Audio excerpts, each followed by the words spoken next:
Okay, at this point, let's summarize geometrically what we know about the function. We know we have a coordinate t0, we have a coordinate y0 that lie on the solution curve. We have a segment with a slope v0,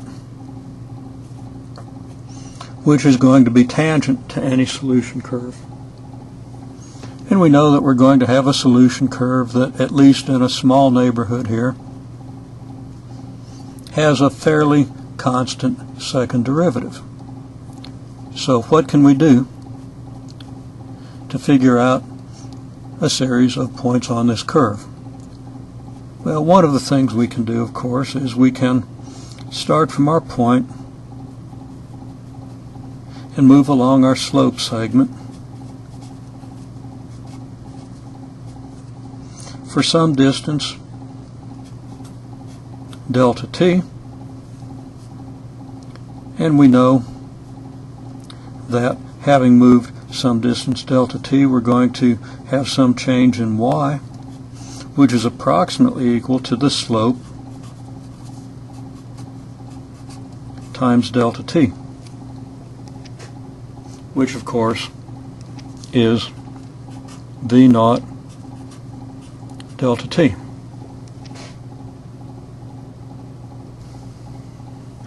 So if delta t is small enough, the curvature is not going to have changed the slope very much, and we can say that we have a new point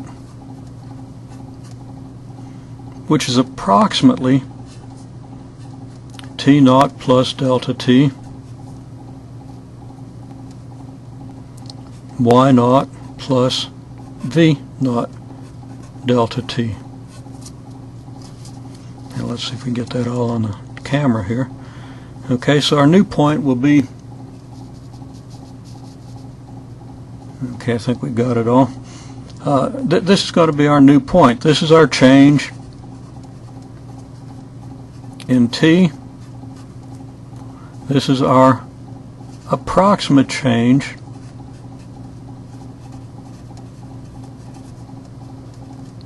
in the value of y.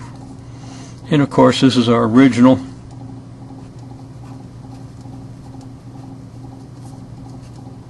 y and t values. Here's our original t, here's our original y. And we can depict the situation. Here's our point, y0, t0,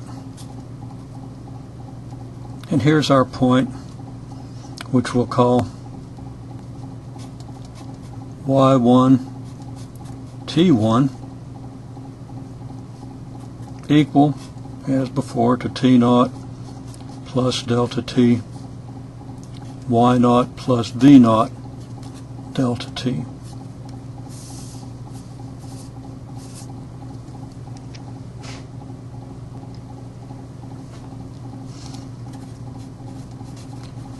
What's the slope at the new point?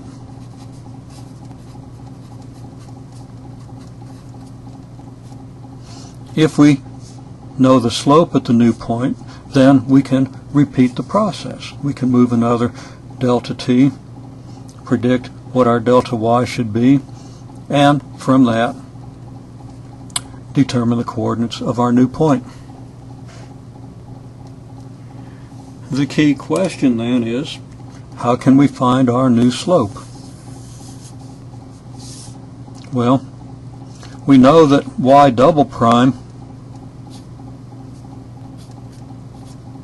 at t0 isn't, well, this is known.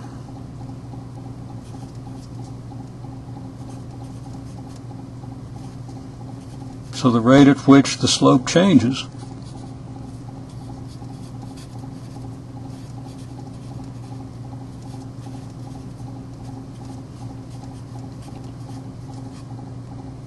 is known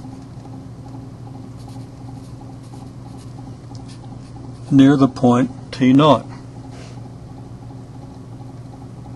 So the slope change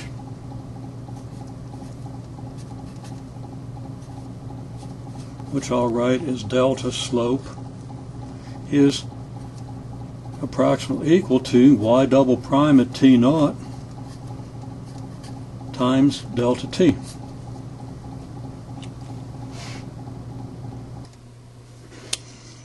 We can conclude then that our new slope should be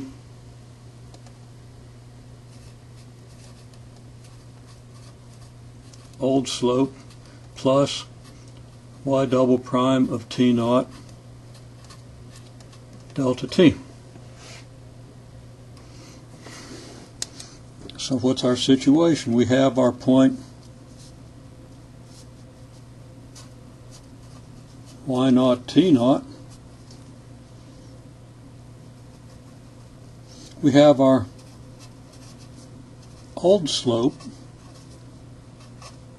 which is v naught. We have our new point,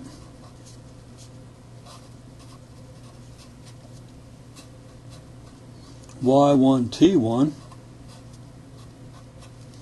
which is calculated, as we've seen, approximated. And now we know that our new slope is what? Well, it's our old slope plus the change in the slope.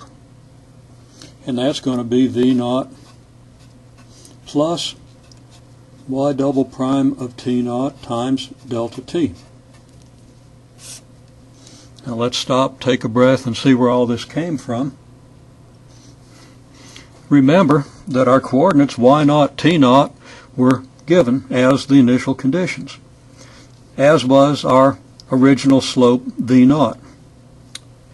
We made an approximation just by following this original slope for some distance delta t, some horizontal displacement delta t, and we got a new point.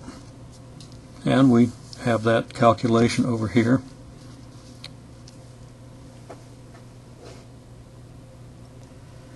Then we went back and revisited what's going to happen to our slope between here and here. And we concluded that the slope should change by an amount approximately equal to y double prime of t naught times delta t. So now, what do we have? We have a new point and a new slope.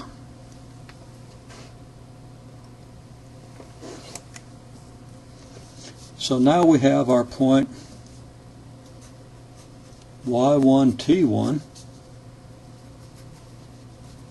and we have a slope v naught plus y double prime of t naught delta t.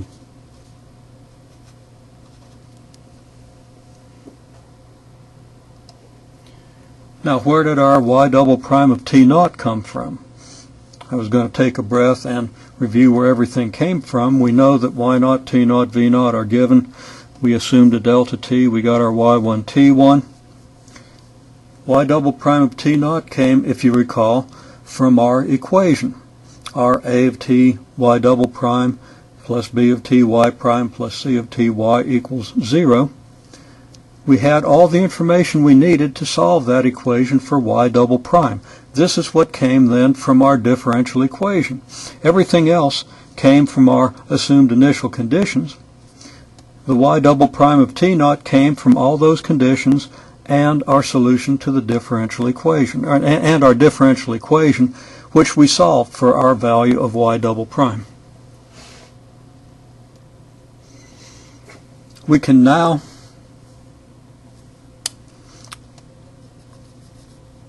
follow this slope for another delta t, and we can get another delta y, which is going to equal slope times delta t approximately, and that slope is going to be v naught plus y double prime of t naught, so that we're able to calculate the coordinates of a new point. That's going to give us a point which we'll call y2. And I've got these points labeled backwards throughout here. I'll have to fix that in a minute. T2, that should be T2, Y2. And I apologize if that caused a little confusion. We'll fix that. Okay, I've made some corrections, and they occurred on this page also. I had my Y and T backwards here, and of course I had it backwards throughout this page. So hopefully we've got that straight. Now, it should be clear that starting from our point T1, Y1, we can move delta T. We're going to get a change in Y, which is slope times delta T. The slope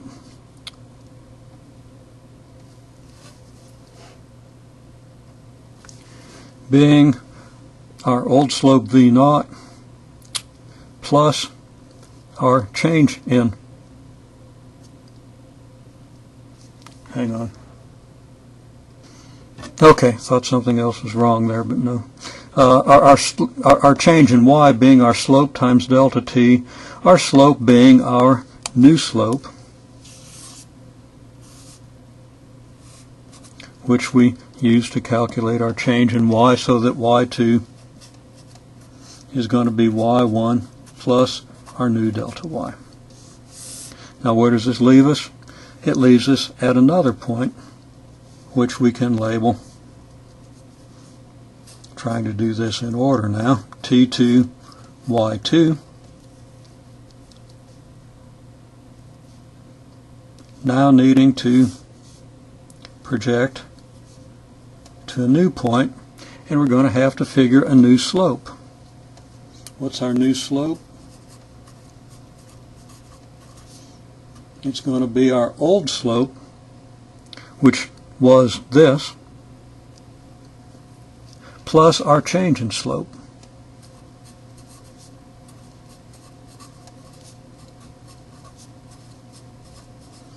Now I'm not going to go to all the detail of writing that out, but here we have now another new slope.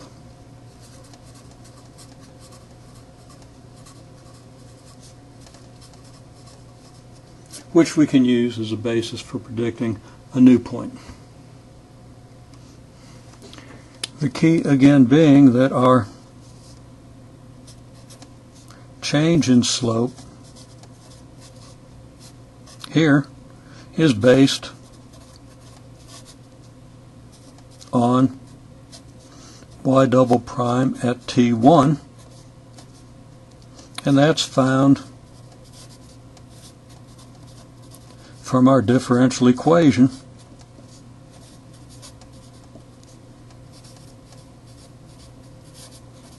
provided now that our A of T1, B of T1, C of T1 are defined,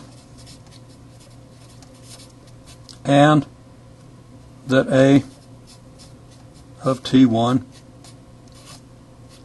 is not equal to 0. And make the statement that our new point is always predictable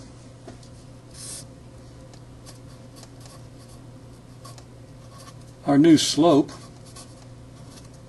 is always,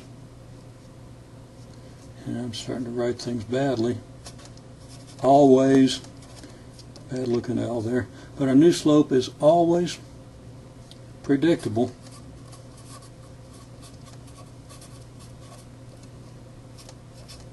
if our functions A of t, B of t, and C of t behave themselves. And that means that these three functions have to be defined at our points and all our points in between, and A of t can't be 0 at any of those points.